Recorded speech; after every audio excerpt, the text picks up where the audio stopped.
मरकोट जे मोती चौक पर सानू जवान जो गलो कपे लाश ताइबा के हताय लाश जी कोट क्लुवासी मोहम्मद इस्माइल पुट जमालुद्दीन तौर सुञाणप थी आहे। इतलाते सिटी पुलिस पहुंची नौजवान जो लाश अस्पताल मुंतकिल कयो।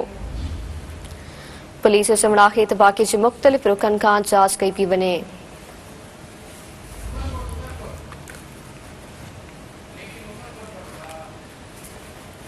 उमरकोट जे मोती चौक पर सानू जवान जो गलो कपे लाश ताइबा के हताय लाश जी कोट अकलूवासी मोहम्मद इस्माइल पुट जमालुद्दीन तौर सुञाणप थी आहे। इतलाते सिटी पुलिस पहुंची नौजवान जो लाश अस्पताल मुंतकिल कयो।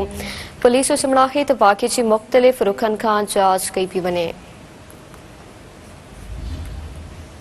उमरकोट जे मोती चौक पर सानू जवान जो गलो कपे लाश ताइबा के